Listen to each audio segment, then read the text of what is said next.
CNIC उनका अगर miss हो जाए, उनको बेसिक नहीं पता कि CNIC अगर खो जाता है उनका, तो उनको करना क्या है। बिल्कुल। वो जब वो कटाने जाते हैं तो वो बोलते हैं उनका एक फुप्पी का बेटे का दोस्त जो होता है वो ASI होता है, तो उसको बोलते हैं फला भाई ASI है, तो उनको बोलें।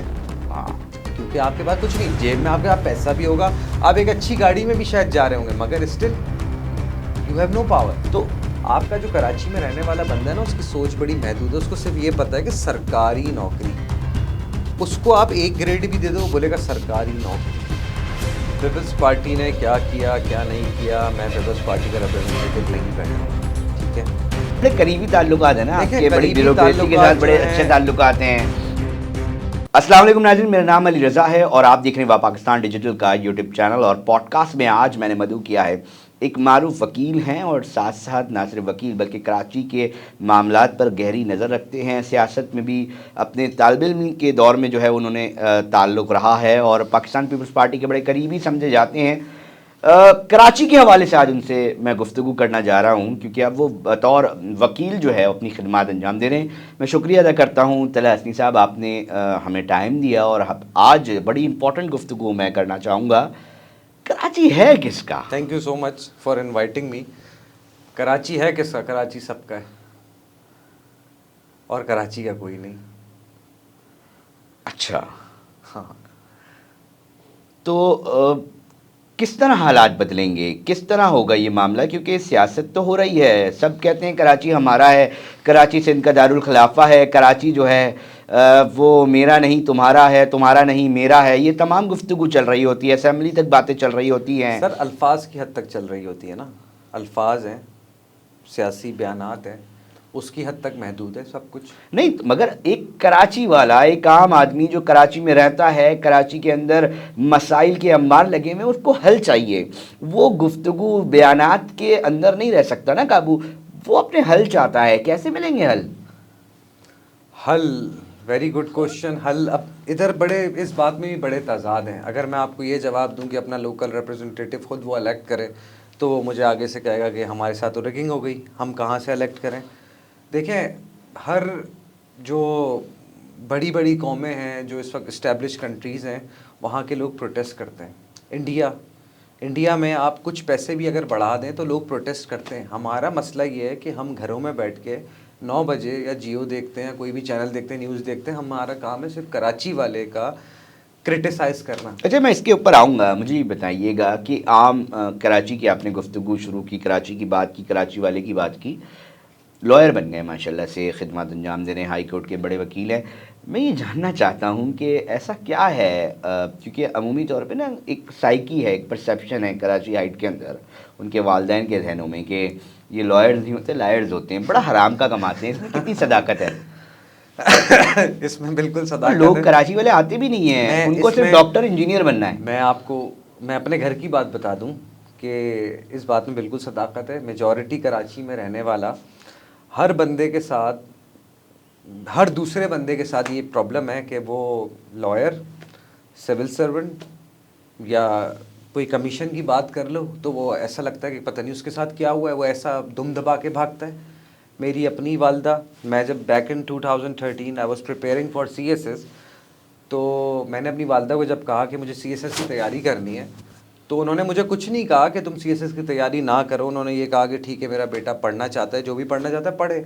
बट मुझे अभी तक पता है कि वो मुतमईन और खुश नहीं थी, क्योंकि उनके दिमाग में सेकंड थॉट क्या थी, CSS मीन्स करप्शन, हराम खाएगा और रिश्वतखोरी करेगा और बदमाशी करेगा, दैट्स इट। अब आपने जो सवाल पूछा लॉयर का, यहाँ का कराची का सबसे बड़ा मसला, यहाँ की यूथ का, यहाँ के लड़कों का ये मसला है जिसके मैं सख्त मुखालिफ हूँ। और मैं अपने भाइयों को, छोटे कज़न्स को, जानने वालों को, कोई मुझसे काउंसलिंग का कहता है, मैं उसको हत्तल इम्कान में कोशिश करता हूँ, पर्सनल होकर कोशिश करता हूँ कि मेरे भाइयों, सिविल सर्विस में जाओ, लॉयर्स बनो, किसी ऐसे मकाम पे पहुँचो जहाँ तुम अपनी ज़िंदगी और अपनी सोसाइटी, अपनी फैमिली की ज़िंदगी बदल सको, जो कि हमारे लड़कों के अंदर ये मसला ही नहीं है। वो कैसे जाएगा? उसको तो चाय का होटल पे बैठ के सियासत पे गुफ्तगू करनी है, उसको तो बड़ी बड़ी ज़मीनें बेचनी है चाय के होटल पे। सर, मैं वो तो आप जाएं जरा, किसी दिन नाज़रीन को भी कहूँगा कि सिर्फ बैठे और कराची के होटल्स पे सिर्फ बैठ जाएं। सर, तो इतनी बड़ी बड़ी डील्स हो रही होती हैं। मैं आपको एक बात बताऊं कि मैं हर किसी को अक्सर अमूमन लाइटर नोट पे बात कहता हूँ कि जो कराची के चाय के होटलों की सनत है ना, वो 200 अरब रुपए की है। 200 अरब अगर आप किसी कराची के चाय के होटल में बैठ जाए ना, तो आपको एहसास से कमतरी हो जाए कि इस तरफ जो बैठा है उसके पास 200 एकड़ है, उस तरफ जो बैठा है उसके पास 500 एकड़ है, वो इतने की जमीन बातें करवा लो, अच्छा मतलब हाँ, बातें करवा लें, और वो सब उठ के 200 करोड़ की ज़मीन बेच रहे हैं, उठेंगे अपनी 70 ओके मारेंगे और घर निकलेंगे। सही है। और सुबह सो जाएंगे कि सुबह हमारी डील होनी है, फिर कभी कोई नया चीज़ आ जाती है कराची में, कभी बिच्छू आ जाता है, कभी शुगर आ जाती है, कॉइन भी आते हैं। कभी देखें कॉइन के जहाँ तक हवाले से उसमें बादल वाले कॉइन लिख कर जहाँ तक आप कॉइन के हवाले से बात कर रहे हैं, देखें कराची के अंदर आज हमें कोई इतना बुजुर्ग तो नहीं हुआ, बट मैं जब अपना टीन एज में था तो उस वक्त ज़माना चल रहा था कि गाड़ियों के शोरूम का काम या रियल एस्टेट का काम, क्योंकि बेरोज़गारी बहुत है कराची में, कुछ है ही नहीं, तो हर दूसरा लड़का आपको रियल एस्टेट के काम में मिलेगा या गाड़ियाँ बेचता हुआ मिलेगा। अब मुझे एक चीज़ बड़ी अच्छी लगी, जो कि मैंने देखा कि मेरा एक कज़न था, उसको मैंने देखा कि उसका वॉलेट पैसों से भरा हुआ ना, he was very young, he was in his teen age. तो मैंने अच्छा, वो अपनी फ़ी वगैरह भी खुद भर रहा था और एक बड़ी प्रेस्टिजियस यूनिवर्सिटी में वो पढ़ता है, तो वो अपनी फ़ी खुद भर रहा था। मैंने एक दिन उससे पूछा, मैंने कहा भाई तुम करते क्या हो?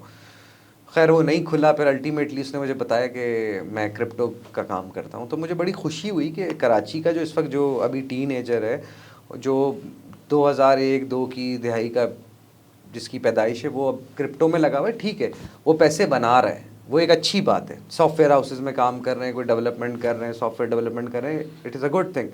ऑन अनदर हैंड, आप सोसाइटी में कहाँ स्टैंड करते हैं? मेरा जो सबसे बड़ा इख्तिलाफ है और जिस बात पे मुझे बहुत दिल से बुरा लगता है कि कराची के बेचारे लड़के, जवान लड़के, सिंपल एक छोटी सी मिसाल मैं आपको दे दूँगा, एक CNIC उनका अगर मिस हो जाए, उनको बेसिक नहीं पता कि CNIC अगर खो जाता है उनका, तो उनको करना क्या है? NC कटानी है, उनको थाने में जाकर रिपोर्ट करना है कि मेरा NIC खो गया, मेरे डॉक्यूमेंट्स खो गए। हाँ बिल्कुल। वो जब वो कटाने जाते हैं तो वो बोलते हैं, उनका एक फुप्पी का बेटे का दोस्त जो होता है वो ASI होता है, तो उसको बोलते हैं फलां भाई ASI हैं, तो उनको बोलें। हाँ, क्योंकि आपके पास कुछ नहीं, जेब में आपके पास पैसा भी होगा, आप एक अच्छी गाड़ी में भी शायद जा रहे होंगे, मगर still you have no power. तो मतलब कराची के नौजवानों को आप क्या कहेंगे, जो नई पोत आ रही है, नई नौजवान नस्ल आ रही है, उनका मुस्तकबिल क्या देख रहे हैं आप? सर देखें, अगर मुझसे आप पूछें तो मैं कितनों को बदल लूँगा, 20, 15, 10, मुस्तकबिल क्या देख रहे हैं नौजवानों का? मुस्तकबिल मेरे हिसाब से जो है ना, डार्क है। कराची के नौजवानों का बिल्कुल डार्क है। वो वजह क्यों ये कह रहे हैं आप? वजह ये है, देखें हमारे वालिद, हमारे दादा के ज़माने में जो गवर्नमेंट यूनिवर्सिटीज़ थी, जो कि एक आम आदमी अफोर्ड कर सकता था, उसका मेयार तालीम बहुत आला था। ठीक है, ठीक है। आज अगर आप उसी यूनिवर्सिटी की, मैं किसी यूनिवर्सिटी को डिफेम नहीं करना चाहता है, मैं कोड नहीं करना चाहता उसका नाम, अगर आप उन यूनिवर्सिटी में जाएं जो पब्लिक सेक्टर यूनिवर्सिटी हैं, जो प्राइवेट गवर्नमेंट रन यूनिवर्सिटीज़ हैं, उनमें आप चले जाएं तो हद से ज़्यादा करप्शन है, पैसे लेके पेपर पास कराए जाते हैं, और मतलब उसका निज़ाम दरहम भरम हुआ हुआ है। ऑन अनदर हैंड, जो हमारी प्राइवेट यूनिवर्सिटीज़ हैं कि यार हमारे वालिद ने कुछ पैसे दे दिला के हमारे सेमेस्टर की फ़ीस दे दी, उधर से भी कोई अच्छा बच्चा नहीं वो निकाल रहे। हर साल एक रेवड़ निकलता है 5,000 10,000 बच्चों का, जो BBA कर लेता है, MBA कर लेता है। वो MBA BBA क्यों करता है? क्योंकि उसको चाय के होटल पे या अपनी फैमिली में पता लगा कि मेरा वो एक कज़न है फला ऑफिस में बैठा हुआ है, उसके पास सिविक है या उसके पास करोला है। हमारे बंदे जो कराची में रहने वाला लड़का है, उसकी मेजॉरिटी, जो मैं मेजॉरिटी की बात करता हूँ, कोई बंदा इस बात को पर्सनल ना ले, मैं जनरली बात कर रहा हूँ कि उसकी मेंटालिटी ख़त्म क्या होती है, यार मैं मेरे वो फला फुप्पी का बेटा है उसने सिविक ले ली, या मेरा फला मामू का बेटा उसके पास करोला है। अब उसको आप आइडलाइज कर रहे हैं कि यार उसने वो करोला ले ली, उसने वो सिविक ले ली। ठीक है, अब आपकी मेंटालिटी जब एक करोला, सिविक या 2 लाख 2.5 लाख पे ख़त्म हो रही है, तो आप आगे कहाँ से बढ़ोगे? ये बड़ी सिंपल बात है, when you think big you will get big. जब आपकी सोच ही महदूद है, आप बात करते हो जवान हूँ तो 1 to 5 पे मैं निकलूंगा, मैं करोला ले लूंगा, तो जब आप सोचोगे ही बड़ा नहीं। आज हमारे, आप ये कह रहे हैं कि मतलब इनकी सिविक से ज़्यादा सोच ही नहीं है, अप्रोच नहीं है, जबकि हम दूसरे एंड पे देखते हैं कि गाने भी जो बनते हैं उसके अंदर आता है कि रीवू गाड़ी जो है वो निकाली जाए, रीवू गाड़ी। बिल्कुल, मैं आपकी इस बात को भी शायद सेकंड कर दूं कि it depends on the culture, कि हमारे कराची का कल्चर क्या है, शेरिड खैबर। अगर आप मतलब सोच महदूद हो गई है, सोच बंद हो गई है, कराची के लड़कों की सोच ही बंद हो गई है। से वन थिंग के think big you will get big. Okay, always think big. ये भी तो बताएं साहब कि ये लॉयर्स नहीं बनते, ये CSS नहीं करते, बस तनकीद करना आता है इनको। सर मैं यही आपसे, आप होटलों पे जाएं, आप लोगों से मुलाकात करें, ओहो सियासत के ढाबों पे बैठ के आपको सियासत पे तकरीरें मिल जाएंगी। सर आपको हर होटल पे एक कामरान खान मिलेगा, एक शाहिद मसूद बैठा हुआ होगा, एक मंसूर अली खान बैठा होगा, और वो सिर्फ और सिर्फ क्रिटिसाइज कर रहे होंगे, यार पीपल्स जरदारी ने ये कर दिया, नवाज शरीफ ने ये कर दिया, मौलाना फजल रहमान ने ये कर दिया, इमरान खान हमारे जो गॉडफादर हैं उन्होंने ये कर दिया। अब इमरान खान की अगर मैं चले इसी बात से बात मैं खुल के बात करेंगे आज। हाँ, बात से बात निकली तो खान साहब लोगों को क्यों अच्छे लगते हैं? क्योंकि खान साहब ने उन लोगों की इतनी बुराई की एक नरेशन बिल्डिंग की कि अब वो ये समझते हैं कि अगर हम खान की तारीफ़ करेंगे और इनकी बुराई करेंगे तो हमारे वो जो अंदर का एक ज़मीर है वो मुतमईन हो जाएगा, और उसके बावजूद भी वो कुछ नहीं करेंगे, सिर्फ अपने ज़मीर की तसल्ली करेंगे और उसको मुतमईन करेंगे। आप समझते हैं कि जो खान साहब ने बोला वो कुछ गलत नहीं था? आपकी क्या राय है? सर देखें, खान साहब जो हैं, खान साहब तो कहते हैं, उनके लोग कहते हैं कि भाई सारे चोर हैं, चोर टब्बर है और इनसे तो बात नहीं होगी। सर नरेशन बिल्डिंग है ना। देखें मैं ये नहीं प्रोपेगेंडा थ्योरी है। देखें मैं ये नहीं कहता कि नवाज शरीफ साहब अल्लाह के वली हैं या जरदारी साहब अल्लाह के वली हैं, कोई भी, मैं भी नहीं हूँ, आप भी नहीं है शरीफ। हर किसी के अंदर कोताहियाँ होती हैं। शरीफ तो सिर्फ फरिश्ते हो सकते हैं और बग़ैर ऐप के या तो अल्लाह की ज़ात है, हम इंसान तो नहीं है, ठीक है। मगर एक बंदे को चोर, देखें एक सेइंग है कि इतना झूठ बोलो, इतना झूठ बोलो, इतना झूठ बोलो कि लोगों को सच लगना शुरू हो जाए। खान साहब की वही मिसाल है।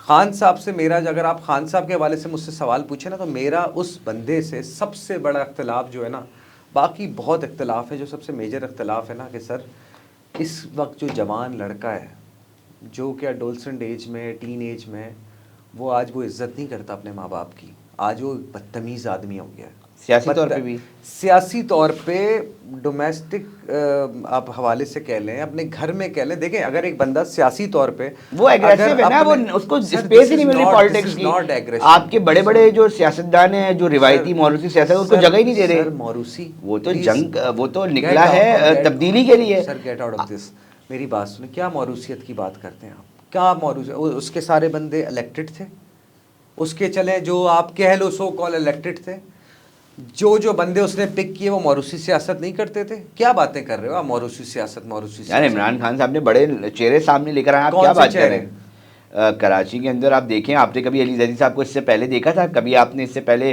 जो है फरदौस शमी नकवी को देखा था? आपने अरसलान ताज को नहीं देखा था? आलमगीर खान को नहीं देखा था? अच्छे अच्छे चेहरे लेके आए। मैं आपकी बात को सेकंड कर लेता हूँ, मगर आपके उन प्यारे प्यारे चेहरों ने इस शहर के लिए क्या किया? 4 साल क्या किया? नहीं तो फिर सवाल तो ये उठेगा ना कि जो इतने अरसे से यहाँ पे सियासत कर रहे हैं, चले मैं उस बात को पीपल्स पार्टी की बात करूं, उन्होंने क्या किया? आपकी इस बात को मैं हजम कर लेता हूँ। मान लिया पीपल्स पार्टी चोर, पीपल्स पार्टी चोर ना, नून लीग और जेएफ का तो स्टेक ही नहीं था, चलो फंक्शनल चोर। क्या कर लिया? देखिए ना, पीपल्स पार्टी ने क्या कर दिया, इतने अरसे से हुकूमत कर रहे हैं, दीगर सियासतदान भी हैं, तो बात कहीं ना कहीं सुनने में अच्छी लगती है। पीपल्स पार्टी ने क्या किया क्या नहीं किया, मैं पीपल्स पार्टी का रिप्रेजेंटेटिव नहीं बैठा हुआ, ठीक है, मगर बड़े करीबी ताल्लुकात है ना आपके, बड़ी ब्यूरोक्रेसी के साथ बड़े अच्छे ताल्लुकात हैं, बैठना उठना होता है बड़ा आपका। वो जो भी मेरा बैठना है उठना है वो मेरा कोई सियासी, तो मेरी पर्सनल कैपेसिटी में, मेरे दोस्त हैं यार हैं, मैं उनकी जो भी पर्सनल, जो भी उनकी सोशल अपना, पाकिस्तान पीपल्स पार्टी ने बहुत अच्छा काम किया कराची को लेकर। देखिए मैं आपको एक बात, ये बीइंग अ लॉयर आप कैसे देखते हैं? देखिए कानून पर अमल दरामद हुआ। बीइंग अ लॉयर, मुर्तज़ा साहब ने काफ़ी ऐसे इक़दाम उठाए रिसेंट पास में जो कि बहुत अच्छे थे।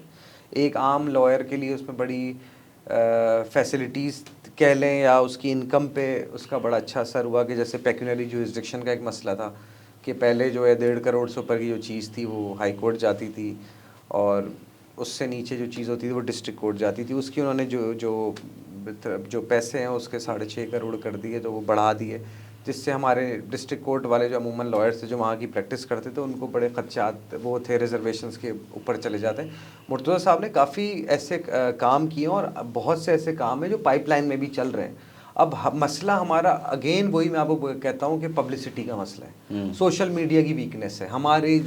अगर आप लॉयर सा कह लें या आप पीपल्स पार्टी का कह लें, मैं पीपल्स पार्टी का रिप्रेजेंटेटिव नहीं हूँ, बट मैं खुलेआम कहता हूँ। कैसी जमात है पाकिस्तान पीपल्स पार्टी? देखिए पीपल्स पार्टी, नारा लगता है बड़ी जमहूरी जमात है, बड़ी कुर्बानियाँ नहीं है। मैं अब यहाँ पे अगर आपके प्लेटफॉर्म पे बैठ के बात कह दूँ कि पीपल्स पार्टी बहुत अच्छी जमात है। नहीं, आपका जो सच मालूम है वो बताएं। नहीं, मैं आपको वही अर्ज कर रहा हूँ कि अगर मैं आपके प्लेटफॉर्म पे यहाँ बैठ के कह दूँ कि पीपल्स पार्टी बहुत अच्छी जमात है, तो मुझे पता है कि आपके जो नीचे कमेंट्स आने वाले हैं उसमें मुझे गंदी गंदी गालियाँ पड़ेंगी। नहीं, जो हक होगा सच होगा वो देखिए, बताएंगे। अगर लोग हक comment में। सच की बात है, पीपल्स पार्टी एक बहुत पुरानी पार्टी है और मैं ये इस बात पे बड़ा मेरा स्टॉन्च बिलीव है कि अगर आसिफ जरदारी साहब अगर पाकिस्तान पीपल्स पार्टी में वो अगर कुछ करना चाहें तो बहुत कुछ कर सकते हैं। Not with regard to the party, वो इस मुल्क के लिए और इस शहर के लिए पर्टिकुलरली बहुत कुछ कर सकते हैं, क्योंकि he is the king maker. वो चाहें तो ये शहर पेरिस बन सकता है अगर उनकी इसमें चाहत हो, वो विलिंग हो इस चीज़ के लिए। उनका एक अच्छा कदम है, उन्होंने लेकिन मुर्तज़ा अगर जरदारी साहब चाहें भी, तला साहब मैं ये जानना चाह रहा हूँ कि जो ब्यूरोक्रेसी के अंदर लोग मौजूद हैं, मैं जर्नलिस्ट हूँ, मैं बहुत सारी चीज़ें देख रहा होता हूँ। अभी रिसेंट स्कैंडल मैंने एक्सपोज किया है जिसके अंदर डीसी मलीर के अंदर एक खातून है, वो 80 लाख रुपए फौजगी खाते के लिए ले रही हैं। उन पे हमने थोड़ी सी मुहिम चलाई, तो उस पर एंटी करप्शन से हमने दरख्वास्त की कि भाई आप जो है वो इसको करप्शन की नज़र से देखेंगे तो आपको करप्शन नज़र आएगी। खैर, उनसे अब तफ्तीश की जा रही है। कहने का मकसद ये है कि ये तो एक मीडिया ने और सोशल मीडिया ने हाईलाइट कर दिया। अब मैं एंटी करप्शन इतने बड़े बड़े जा रहे हैं कि करप्शन नहीं हो रही। अब आपकी बात को मैं सेकंड करूंगा। आपने तो बेचारी किस खातून को छोटी मोटी करप्शन की होगी 80-90 लाख की, उस बेचारी को आपने आइडेंटिफाई कर दिया, वो रगड़े में आ गई, वरना तो वो करती रहती। ये तो आपकी मेहरबानी है और आपने तो कर दिया। आई डोंट नो कि आफ्टर 2 to 3 months वो बंदी वापस रीइंस्टेट हो जाएगी, आप शायद उसको फॉलो अप भी नहीं करोगे और वो अपना काम धंधा चलाती रहेगी। बिल्कुल ठीक बात आपने कही। कराची के अंदर अगर मुर्तज़ा वहाब साहब की मिसाल ले लें, it is a very good initiative from Pakistan Peoples Party के। उसने मुर्तज़ा वहाब जैसे एक बंदे को मेयर कराची बनाया। उस पर तो बड़ी तनकीद हो रही है मुर्तज़ा वहाब साहब पे कि जमात इस्लामी वाले खड़े हुए हैं और ये लोग एहतजाज और मतलब अदालत भी जा रहे हैं। जहाँ तक देखें तनकीद का सवाल, इलेक्शन ही नहीं है, एमक्यूएम वाले अलग जो है वो इस पे एहतजाज और एक कॉल देते हैं कि जी ये तो है ही नहीं। सर, अगर मैं और आप मुखालिफ हैं, आप मेरी तारीफ करोगे या मैं आपकी तारीफ करूँगा, हम एक दूसरे की मुखालिफत करेंगे ना, this is part of the game. मगर मान ही नहीं रहे ना पीटीआई वाले, ना जमात इस्लामी वाले, ना एमक्यूएम वाले, क्या नहीं ये इलेक्शन ही नहीं है। सर सब मुखालिफ है ना, मुखालिफ है ना। पीपल्स पार्टी बहुत अच्छी जमात है। नहीं, मैं बिल्कुल सब मुखालिफ हैं, वो ऐसी मुखालिफत कर रहे हैं बस। पीपल्स पार्टी बहुत अच्छी जमात है। तला साहब ये मुझे ऐसा फील आ रहा है, मुझे अब ऐसा इंप्रेशन आ रहा है अपने आप से भी कि मैं ऐसा लग रहा हूँ कि मैं कोई पीपल्स पार्टी का रिप्रेजेंटेटिव। आप एक कानून के एक मैं कहूँगा कि एक वकील हैं, आप तो बेहतर अंदाज में देख रहे होंगे चीज़ों को। उसके पॉइंट ऑफ व्यू से रखते हुए, उन चीज़ों को रखते हुए मैं ये सवाल कर रहा हूँ, आपके थॉट्स क्या हैं, एक वकील के थॉट्स क्या हैं, जो हाई कोर्ट के वकील हैं, आपके पास केसेस भी आते हैं करप्शंस के भी, दीगर मामलात के भी, तो मैं उसके ऊपर हवाले से जानना चाह रहा हूँ जो सिंध के अंदर मामलात चल रहे हैं, बुरे मामलात, कोई हल तो हो। बहुत बुरे मामलात हैं, इसमें कोई शक नहीं है। और देखें, आपने जहाँ तक सवाल किया सियासत का, तो सियासतदान तो बेचारे बड़े क्या करें, बिलावल साहब बड़ा एक्टिवली रोल प्ले कर रहे होते हैं। कुछ कराची को लेकर संजीदा नजर आते हैं। मुर्तज़ा वहाब को उन्होंने लेकर आए, तो हल कैसे निकले, क्या किया जाए? क्योंकि कराची वाले पता है क्या कहते हैं, जो तस्दीक होती है वो कहते हैं जी लाड़काना, नवाबशाह या दीगर जगह पर जाके अगर कराची वाला पुलिस के दीगर एसएचओ और दीगर अहम महकमों में भर्ती हो जाए तो लाड़काना वालों और नवाबशाह वालों को कैसा लगेगा। अगर उनकी केएमसी, उनके बल्दियाती निज़ाम, उनके वाटर बोर्ड और इस तरह के जो कोर जो असल मसाइल हैं उस पर अंदर भर्ती हो जाए तो उनको कैसा लगेगा। फिर साथ चलें, अगर भर्ती भी हो गए भाई तो काम तो बेहतर हो। क्या कौन सा इदारा है जो बहुत बेहतर अंदाज में काम कर रहा है? देखें अली रज़ा भाई, ये जो आपने बात कही ना, मैं आपकी बात की पूरी हिमायत करता हूँ। ये इशूज़ तो देखने पड़ेंगे ना कि अगर आप मेरी बात समझे ना तला साहब, अगर कराची वाला उठ के यहाँ से लाड़काना, तसव्वुर करें लाड़काना वाला मुझे सुन रहा हो, नवाबशाह वाला मुझे सुन रहा हो, मैं उनसे बराह रास्त मुखातिब हो रहा हूँ, कैसा लगेगा कि अगर कराची के अंदर रहने वाला जिसका डोमिसाइल कराची से है वो जाके आपके थानों के एसएचओज लगना शुरू हो जाएं, वो जाकर आपके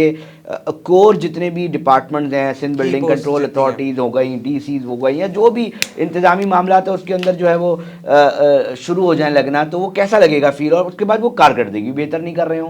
बिल्कुल, ये जो आपने बात अभी कही है ना, कराची में रहने वाले का जो सबसे बड़ा दुख है ना, वो यही बात है कि वो ये बात कहता है कि ये जो बात परवान चढ़ रही है ना कि कराची को सूबा बना दो, कराची अलग, वो इस बात से चढ़ रही है। आपने जो अभी बात कही कि बाहर से, मतलब बाहर का वर्ड तो मैंने गलत इस्तेमाल कर लिया, कि दूसरे शहरों से, सिंध के दूसरे शहरों से कोई बंदा कराची में पोस्टिंग ले लेता है, की पोस्ट पे आ जाता है, जिसकी पोस्टिंग की वजह से कराची में रहने वाले की ज़िंदगी अफेक्टेड होती है, नेगेटिव।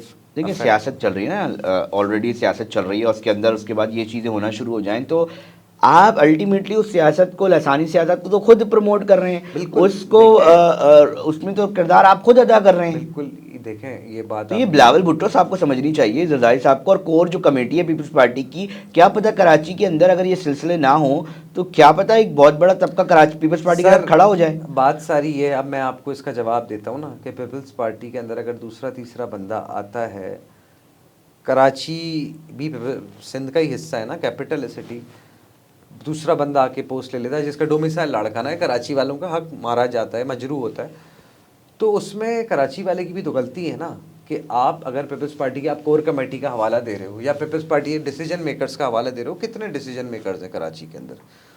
3-4 होंगे, मैं उनके नाम तो कोट नहीं करना चाह रहा, but they are very few in numbers.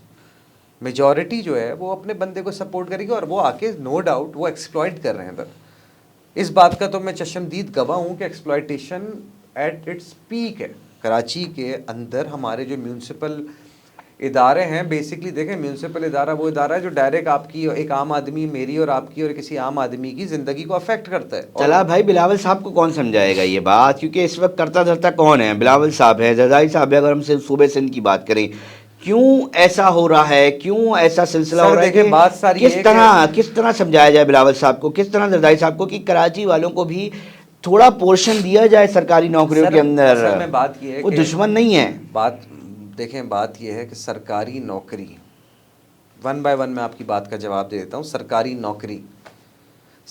नौकरी जो भाई, जो सरकारी नौकरी जो डिसीजन ले सकती है, जो आप कहते हो bureaucrat, what is the meaning of a bureaucrat? आप इंतजामी मामला देखेगा वो। आप ऑक्सफोर्ड की डिक्शनरी खोल लो भाई, शहनशाही सरकारी जॉब, उसका मतलब है आपका जो कराची में रहने वाला बंदा है ना, उसकी सोच बड़ी महदूद है। उसको सिर्फ ये पता है कि सरकारी नौकरी, उसको आप एक ग्रेड भी दे दो, वो बोलेगा सरकारी नौकरी।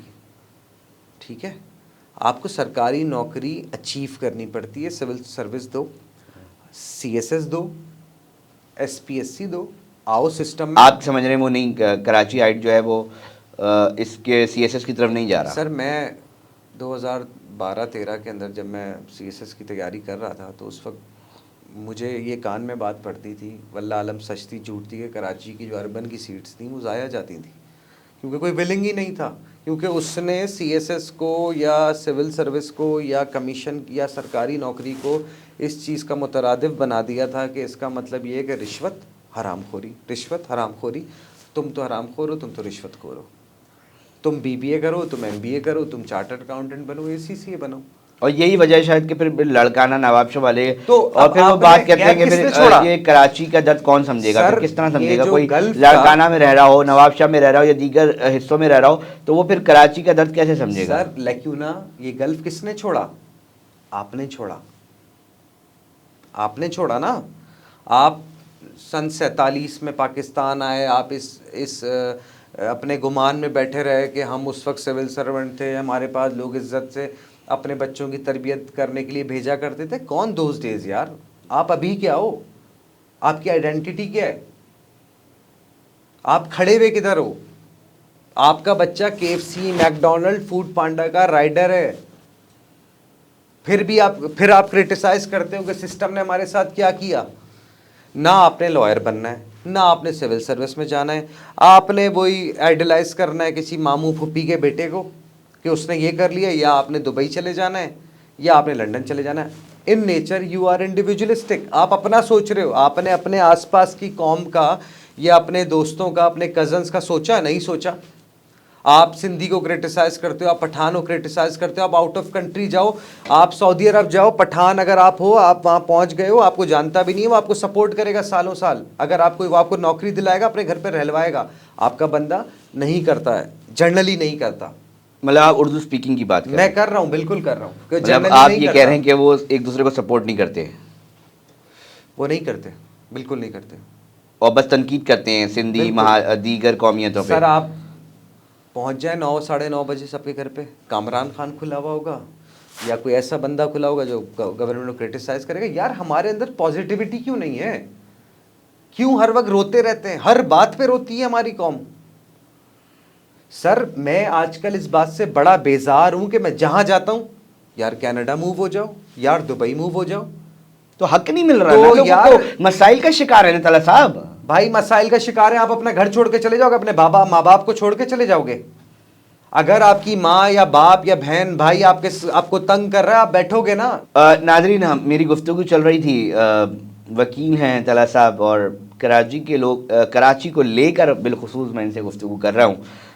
एहतजाज पर नहीं निकलते, इतने मसाइल हैं। कराची में रहने वाला चाहे कोई भी ज़बान, चाहे किसी भी उससे उसका ताल्लुक़ हो, वो बाहर निकलने की हिम्मत नहीं करता। क्या वजह है इसकी कि वो बाहर नहीं निकलता? अपने मसाइल, ना पानी मिल रहा उसको, बिजली महंगी मिल रही है, उसके मसाइल हर जगह गड़े हैं, सड़कें टूटी फूटी हैं, स्ट्रीट क्राइम हो रहे हैं, मगर वो अपने लिए आवाज़ नहीं उठ रहा। वो ढूंढ रहा होता है कि कोई लंदन से आ जाए, कोई किसी और अमेरिका से आ जाए और उसके मसाइल हल कर दे। तो ये कराची वाला खुद क्यों नहीं उठ रहा?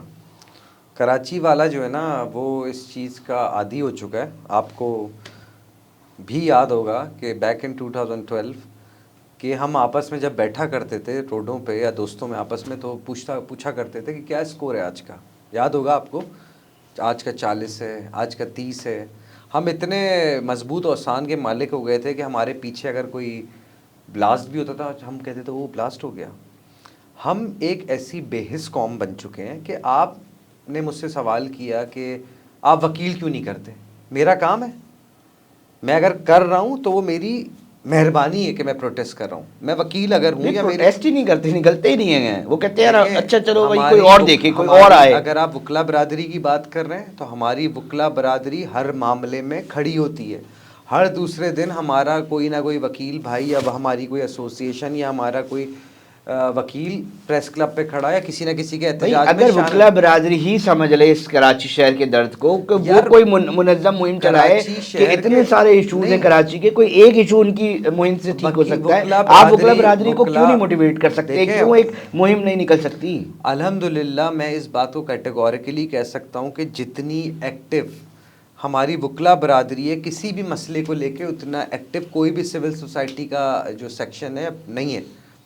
हम हर चीज़ में खड़े हैं, हम हर मामले में, हर सोसाइटी की जितनी भी शॉर्ट कमिंग्स हैं, जितनी भी बुराई हैं, उसमें हमारा वकील भाई, हमारी एसोसिएशन उसके शाना बशाना खड़ी होती है, कंडेम करती है उसको। हमारी बार एसोसिएशंस कंडेम करती हैं। बट हमने तो बेड़ा नहीं उठाया हुआ ना। सिविल सोसाइटी है, जो रिहायशी हैं, आप कितना निकलते हो? हमारा मसला ये है, हम इंडिविजुअलिस्टिक हैं। हम आपने कहा लाइट नहीं है, मैं अफोर्ड कर सकता था, मैंने जनरेटर लगा लिया। आपने कहा रोड नहीं है, मैंने गाड़ी, मैं बोलता हूँ भाड़ में जाए, गाड़ी चलाते चलती रहे। बेहिस लोग हैं ना हम। अगला जो आपके साथ ये सब कुछ कर रहा है, जिसकी वजह से आपको तकलीफ है, उसको पता चल चुका है कि ये बंदा आदी हो गया, ये प्रोटेस्ट ही नहीं करता। करते रहो, बजाते रहो इसकी बैंड। जब उसको आगे से रिटेलिएशन ही नहीं आएगी तो वो करेगा भाई मेरे। मतलब आप करें मजे में सरकारी अफसरान करता करता जो भी है। क्यों है आपके पूरा कराची, जब मैं सुबह घर से निकलता हूं तो जो रास्ता, मैं इस्लामाबाद जाता हूं, आपका भी इस्लामाबाद जाना हुआ होगा। इस्लामाबाद में मैं जब किसी के पास जा रहा होता हूं, भले वो 30 किलोमीटर दूर होता है, मैं उसको बोलता हूँ 15-20 मिनट में पहुंच रहा हूँ, क्योंकि मुझे मालूम होता है कि मैं सीधा सीधा निकल जाऊंगा, कोई ट्रैफिक नहीं है, कोई खड्डा शड्डा कुछ भी नहीं।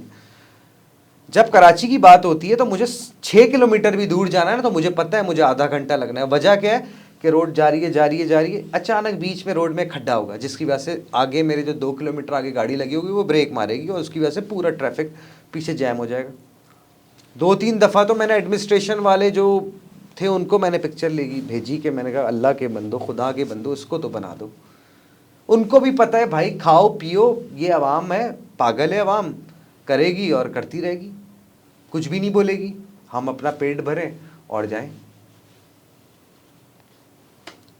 अवाम के मसाइल, इसका मतलब तो फिर मतलब कराची वालों ने बस ये सोच लिया है कि कोई और आके उनके मसले हल करेगा। सर देखिए, कराची का मसला हल नहीं हो सकेगा। कराची का मसला मुझे ये लग रहा है कि वो हल नहीं हो सकेगा। हूं कि अगर मुझसे पूछो कि कराची का मसला कौन हल करेगा, जब तक कराची वाला खुद खड़ा नहीं होगा, कराची का मसला हल नहीं होगा। जो एंजॉय कर रहा है आपके ऊपर बैठ के, जो आपको एक्सप्लॉइट कर रहा है, वो करता रहेगा क्योंकि उसको पता है कि आप आवाज़ नहीं उठा रहे हो। तो कराची के नाम पर जो सियासी जमातें हैं जो इतना दर्द का इजहार करती है कि उनको सबसे ज़्यादा दर्द है, तो फिर वो कर नहीं पा रही, क्या लगता है आपको बीइंग अ लॉयर, या वो करना नहीं चाहती, या वो महरूमी की सियासत को ही पनपना देखना चाहती हैं? देखिए, कराची के नाम पे जो सियासत कर रहे हैं ना, अगर आपको, मुझे, हर किसी की अपनी पॉलिटिकल थॉट्स हैं, हर किसी की अपनी एक आइडियोलॉजी है, जो जो उसको सपोर्ट कर रहा है एटलीस्ट उसके साथ तो खड़ा हो जाए। उसके साथ भी वो नहीं खड़ा हो रहा। भाई के इलेक्ट्रिक का इतना बड़ा इशू है, कितनी सियासी जमातें, हमें तो नज़र ही नहीं आ रहा। हमें ऐसा लग रहा है कि बहुत अच्छा है भाई, बहुत अच्छा निज़ाम है। एक आम आदमी, गरीब आदमी के घर से जिसको बिल आ रहे हैं उसको वो किस तरह वो पूरा कर रहा है, उससे जाके पूछे तो यार ये के इलेक्ट्रिक को किस तरह काबू किया जाए। सुने, जो के इलेक्ट्रिक को इन्फ्लुएंस कर सकता है या के इलेक्ट्रिक को टफ टाइम दे सकता है, उसकी ज़ात पे तो कोई असर नहीं पड़ रहा। उसके घर में तो बड़े बड़े जनरेटर्स लगे हुए हैं, उसको तो कोई फ़र्क नहीं पड़ा ना। वो सियासत की हद तक ज़रूर आएगा, मगर वो सीरियसली कभी भी नहीं लेगा इस मैटर को। वही मिसाल है कि अगर आप एजुकेशन मिनिस्टर हो या आप कोई ब्यूरोक्रेट हो, आपका बच्चा तो सरकारी स्कूल में नहीं जा रहा ना। सरकारी स्कूल में तो बेचारा वही मासी का बच्चा, किसी मुतवस्सित तबके के इंसान का बच्चा जा रहा है, उसको कोई फ़र्क नहीं पड़ता। अच्छा, हम देखते हैं पंजाब आपका भी बड़ा जाना होता है, इस्लामाबाद वगैरह। पंजाब में ये डिबेट नहीं है, वो माहौल नहीं है, ये आखिर कराची जो कि सिंध का दारुल खिलाफा है उसके साथ कोई ख़ास मोहब्बत है, क्या मामला है? सर कि वहाँ कुछ और है, यहाँ ये इस्लामाबाद जैसा क्यों नहीं बन सकता? अगर हम सिंध असम्बली के अंदर दारुल खिलाफा की बात करते हैं तो उसको वो अमली उसका मुजाहरा क्यों नहीं किया जाता भाई? कि कराची अगर सिंध का दारुल खिलाफा है, क्या दारुल खिलाफा में ये होते हैं ये बड़े बड़े गड्ढे, ये स्ट्रीट क्रिमिनल्स के जो है गड्ढे तो आप छोटी बात कह रहे हो यार। अब तो गड्ढे हैं, अब तो गड्ढे हैं, गड्ढे वड्ढे नहीं है। गड्ढे तो छोटी चीज़ आपने बोली, अब तो गड्ढे हैं। और इसकी बड़ी आम मिसाल मिलती है कि आप जब बाय रोड कभी आपका गुज़रना हो इस्लामाबाद के लिए, या लाहौर आप जा रहे हो या पंजाब जा रहे हो, तो जब आप सिंध क्रॉस करते हो ना, सिंध पूरे में डिप्रेशन हो जाता है आपको। But as soon as you entered Punjab या मोटरवे पे आप चढ़ते हो, आपका अलग ही गेम ऑन हो जाता है। इवन कि आप किसी मार्ट पे रुको, किसी शॉप पे रुको, आपको खुशी होती है, बैठते हो, आपको हर चीज़ अवेलेबल मिलती है। हमारे सिंध के अंदर, सिंध के ऊपर खुशहाली कब आएगी? क्या मसला देखते हैं, क्या समझते हैं कि किस तरह समझाया जाए बिलावल साहब को, किस तरह, मतलब क्या सोल्यूशन क्या है, हल क्या है? They have to take drastic steps. ये अगर आप पूछते हो कि ग्रेजुअली होगा, हाँ होगा, वक्त के साथ होगा, तो अगर इस स्कूल ऑफ थॉट के साथ आपने चलना है तो मेरी और आपकी ज़िंदगी में नहीं होगा।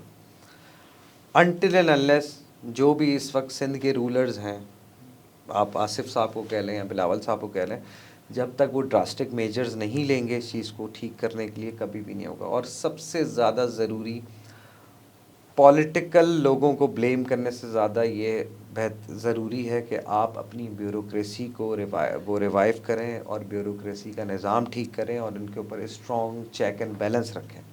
अगर स्पेसिफ़िकली आप कराची की बात करते हो तो मुर्तज़ा आपको आपने मेयर बना दिया, वो उर्दू स्पीकिंग बंदा है, एक पढ़ा लिखा बंदा है, एक अच्छा बंदा है, मैं सब बातों को तस्लीम करता हूँ, मगर वो एक इंसान क्या कर सकता है जब आपका एक नीचे जो टाउन ऑफिसर है, टाउन म्यूनसिपल ऑफिसर है, चेयरमैन है, अगर वो करप्शन कर रहा है, उसके नीचे कोई करप्शन कर रहा है, उसके नीचे कोई करप्शन कर रहा है, तो मुर्तज़ा आप एक इंसान, it is not humanly possible कि वो सबको डील कर सके, नहीं कर सकता।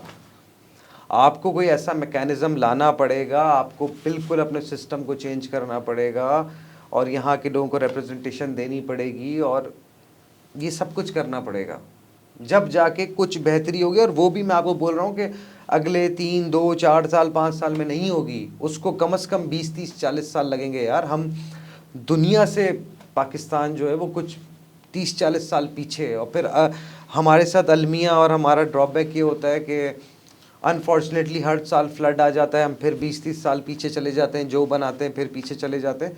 ये इस तरीके से नहीं हल होगा मामला। हम जितना भी रो लें, पीट लें, नहीं होगा। Be realistic. गुफ्तगू चल रही है नाजरीन, हम गुफ्तगू कर रहे हैं। ये बताइएगा कि आखिर क्या वजह समझते हैं आप कि कराची हाइट जो है वो सिर्फ डॉक्टर्स और इंजीनियर को ही एक तालीम समझता है, उसके अलावा दीगर CSS है, लॉयर बनना है, उसकी तरफ रुझान ही नहीं बनता, तो इसको कैसा देखते हैं? इसको मैं ऐसा देखता हूँ वालिदैन की कितनी बड़ी गलती है, या वालिदैन की को सोच बदलनी चाहिए, इसके ऊपर क्या राय है आपकी? Sir it's all about the क्योंकि कल्चर। आप खुद लॉयर हैं। देखिए मैंने भी बड़ी मल्टी डायमेंशनल ज़िंदगी गुजारी, सीएसएस की भी तैयारी की, वो की इस वजह से क्योंकि मेरे दोस्त डिफरेंट अपना कौमियतों के थे, अवेयरनेस आई, मैं एक मखसूस तबके में नहीं बैठता था। जिनको ये कराची वाले गैर मुकामी गुनाह वो ज़्यादा समझदार दिखाई देते हैं मुझे। सर मैं इस बात को आपकी सेकंड करूँगा, यहाँ लोग पठानों का मजाक उड़ाते हैं, यू बिलीव मी नॉट। मेरा एक दोस्त मुझे ले गया अपने गाँव ना, केपी में एक जगह, वहाँ से भी हमने 3 घंटे आगे ट्रैवल किया, हम एक जगह चले गए। मैंने इतने सोफिस्टिकेटेड, इतने लिटरेट लोग नहीं देखे थे जो मैंने एक गांव से भी आगे एक 3 घंटे की ड्राइव थी जहाँ मोबाइल के सिग्नल्स नहीं थे, वहाँ मैंने लोग देखे। आपके अंदर एक सुपरियरिटी कॉम्प्लेक्स है कि मैं बहुत सुपर, कोई तुर्रम खां कौम है हम। हाँ, तुर्रम खान हूँ ये महाजरों का बड़ा एक सोच है वैसे। अगर आप महाजरों के हवाले से बात करते हैं तो बिल्कुल इनके अंदर ये सोच है कि हम, इनके अंदर एक कॉम्प्लेक्स है कि हम बड़े, कि भाई हमसे ज्यादा कोई सुपीरियरिटी कॉम्प्लेक्स का शिकार है और इनसे अच्छी कोई कौम नहीं है। अभी तक उस बात को लेके बैठे हुए हैं कि हमारे बड़े ऊपर इंडिया से आए थे, पढ़े लिखे लोग थे, हमने ब्यूरोक्रेसी चलाई, हमने सब कुछ चलाई। यार गेट ओवर दिस, 70 साल गुजर चुके हैं भाई, अब क्या हो तुम? अब कहाँ स्टैंड कर रहे हो, मुझे उसका जवाब दो। तुम्हारी शनाख्त गुटके वाले की है, तुम्हारी शनाख्त कुछ अर्से पहले रॉ एजेंट की थी, तुम्हारे लोग उठ जाते हैं, तुम कुछ नहीं कर पाते, तुम्हारी ऐसी की तैसी बची हुई है। आपकी शनाख्त क्या है? आप बैंक में कैशियर हो, आप फूड पांडा की बाइक चला रहे हो, आप एक सिंपल बीकॉम हो, आप सिंपल बीए हो, अगर आपके पास 2 रुपये ज़्यादा हैं तो आप दुबई चले जाओगे, थोड़े और पैसे ज़्यादा हैं आप कनाडा चले जाओगे, वहाँ एक नॉर्मल ज़िंदगी गुजार लोगे। एट लार्ज आपकी जो कौम के हवाले से ये एक बड़ी फेल्ड कौम हो चुकी है और इसका रिवाइवल बहुत ज़रूरी है, और वो रिवाइवल एक ही सूरत में आ सकता है और इसको भी टाइम लगेगा। ये भी नहीं कि ये कल आ जाएगा, इसको भी टाइम लगेगा कि आप अपने बच्चों इसमें गलती किसकी है? सोच की, इस कौम की सोच की गलती है। मैं खुद इस चीज़ का शिकार हूँ, मेरी अपनी फैमिली के साथ ये बड़े प्रॉब्लम्स थे कि मैं हर किसी को ये कहता हूँ कि 40 साल नहीं गुजरते, 45 साल 50 साल गुजरते हैं, दाढ़ी बना लेते हैं, कहते हैं हमारी ज़िंदगी पूरी हो गई, अब अल्लाह अल्लाह करेंगे। दुनिया, अल्लाह ने आपको भेजा है, दीन और दुनिया बराबर है ना, आपको दीन भी करना है, दुनिया भी करनी है। यहाँ पे मसला सिर्फ ये होता है कि भाई हम तो शरीफ हैं, हम तो कुछ नहीं कर सकते। आप शरीफ नहीं हो, आप डरपोक हो, आप शरीफ नहीं हो, ये बात आप जहन में रखो। आप जो हो ना, आपसे क्या मुराद है? आप मुझसे बार बार जो सवाल कर रहे हैं कि कराची का मतलब लोग इसी जर्नली इसी परसेप्शन को लेते हैं ना कि कराची मीन्स उर्दू स्पीकिंग, यही लेते हैं ना एग्जैक्टली। तो मैं इसी चीज़ से आपको मुखातिब करूंगा भाई कि आप शरीफ नहीं हो, आप डरपोक हो, आपके अंदर हिम्मत नहीं है, आप उस सिस्टम में घुस नहीं सकते। घुसोगे तो शायद आप भी वही करोगे जो वो कर रहा है, जिसको आप क्रिटिसाइज करते हो। तो आओ ना सिस्टम का हिस्सा बनो, सिस्टम का आ जाओ ना, सीएसएस करो, आओ सियासत के अंदर आओ अपना किसी सोशल वर्क में आओ। किधर हो तुम? कितनी एनजीओज हैं तुम्हारी? कितना तुम लोगों ने सोसाइटी को दिया है? सिर्फ रोए हो, पीटे हो और बोला है कि बस मुल्क छोड़ के चले जाएंगे, इस मुल्क में कुछ नहीं रखा हुआ, फला आ गया, फला आ गया, फला आ गया। तुम इस शहर के मालिक बने बैठे हो तो तुम इस शहर के लिए करो ना कुछ यार। ये तो बेचारा है कराची को जो तुम बोलते हो तो मेमन कर रहे हैं सारे।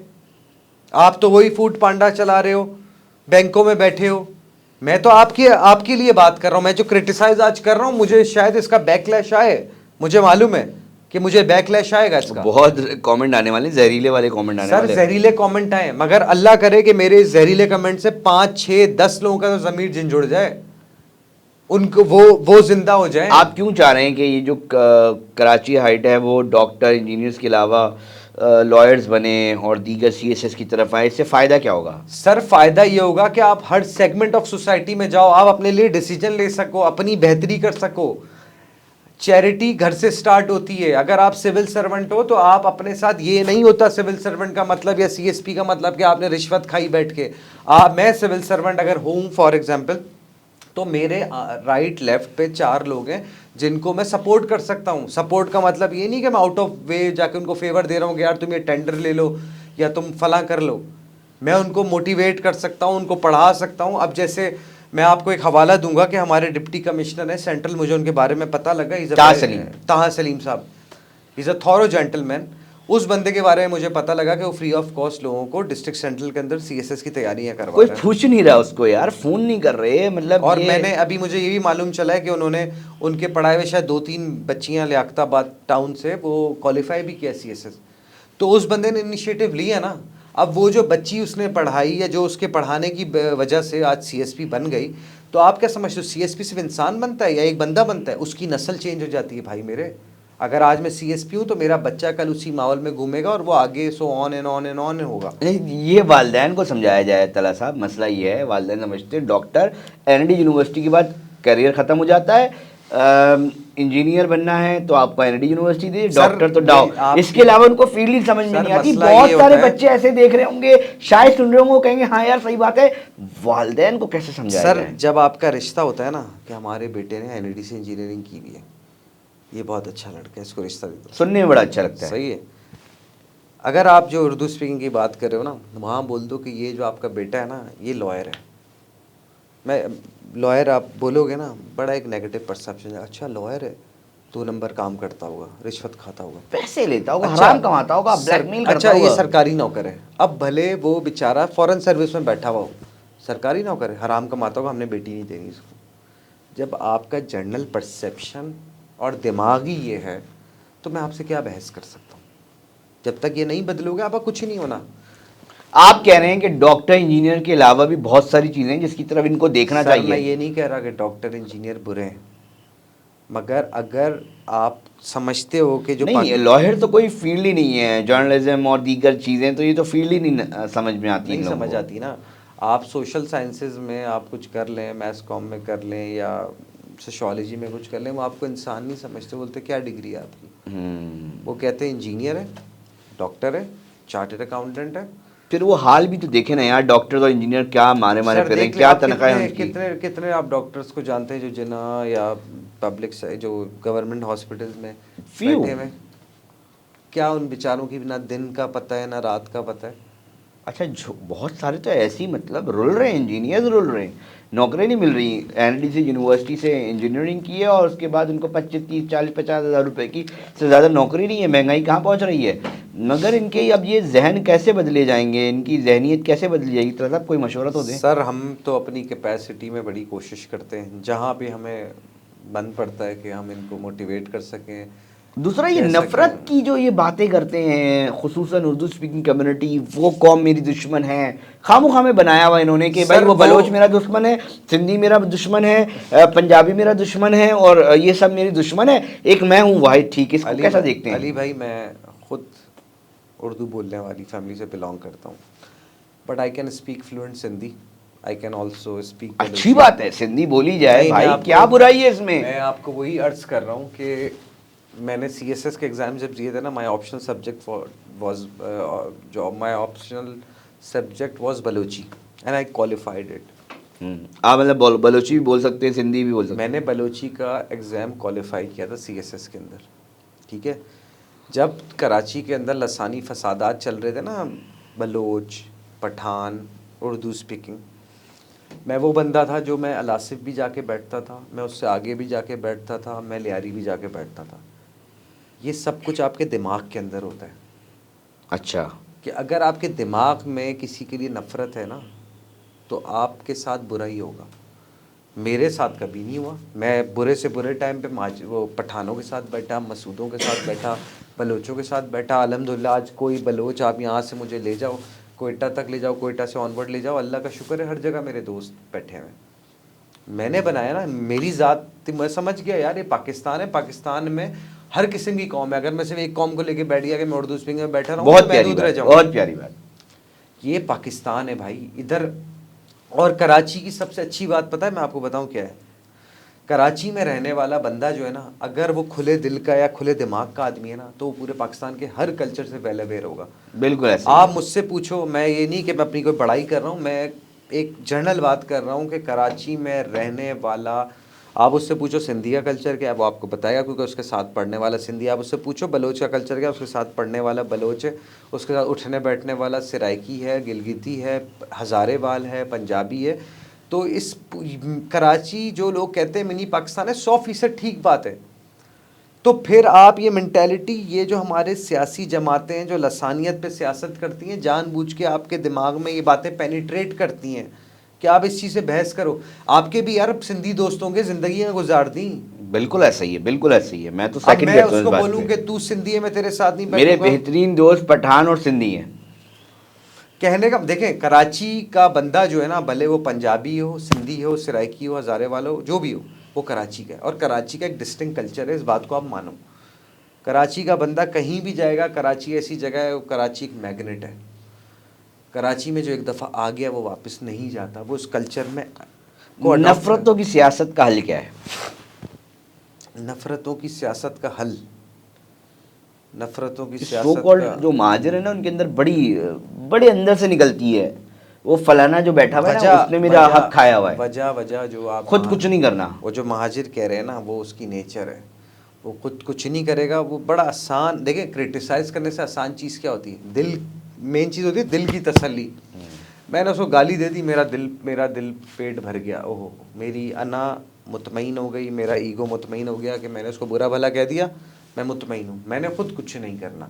जब तक आप खुद आगे नहीं बढ़ोगे, आप इस सिस्टम का हिस्सा नहीं बनोगे, आप स्टेटस को का हिस्सा नहीं बनोगे, आप कुछ नहीं पावर कर कॉरिडोर सकते। में महाजरों को और उर्दू स्पीकिंग कम्युनिटी मैं कराची हाइट सब सर आप देख रहे हैं कि ये बिल्कुल आहिस्ता सर आहिस्ता आहिस्ता आहिस्ता ख़त्म होती जा मैं रही है। ये कहता हूँ, आजकल बड़ी रैम्पेंट है ये बात, यार बाहर चलते हैं, इस मुल्क में कुछ नहीं है। जहाँ जाओ यही बात होती है, इस मुल्क में कुछ नहीं है, कुछ नहीं है, बाहर चलो, बाहर चलो। मैं उनको दो चीज़ें कहता हूँ भाई, be part of the system, and change it. Change it. नाज़रीन देखें, एक एक एक लॉयर मेरे साथ मौजूद है।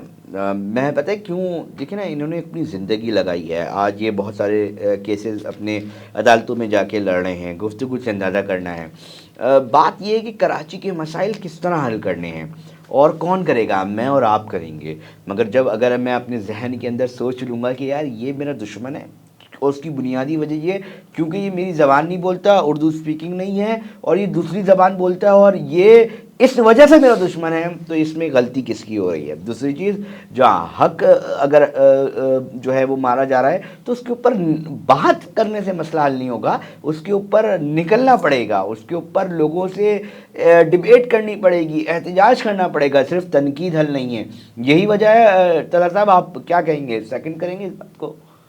100% सेकंड करूँगा आपकी बात कि जो आपके साथ बुरा कर रहा है ना, आप जिस पोजीशन, जो पोजीशन, बेसिकली कोई बंदा नहीं, कोई पोजीशन आपके साथ बुरा कर रही है, तो आप उस उस पोजीशन को पोजीशन पे आप टारगेट जाओ करो, ना। आप उस कौमियत को लताड़ देते हो। आप उस पोजीशन पे जाके बैठो, आप उस पोजीशन पे जाके बैठो और बोलो कि जो मेरे साथ गलत हो रहा था मैं उसको रेक्टिफाई करने आया हूँ, उसको ठीक करने आया हूँ।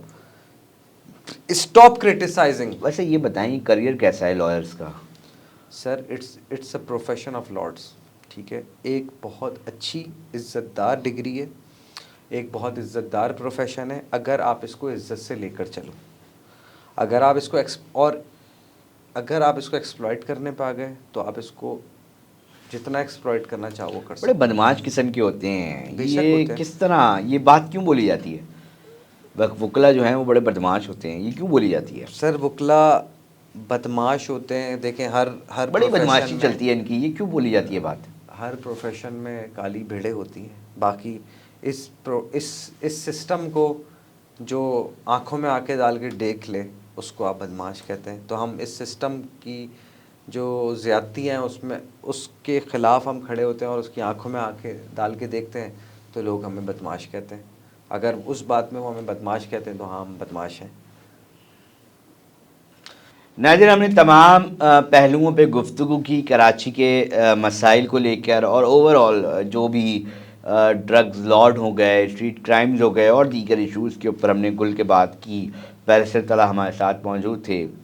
कंक्लूड करना चाहूँगा, हल क्या है?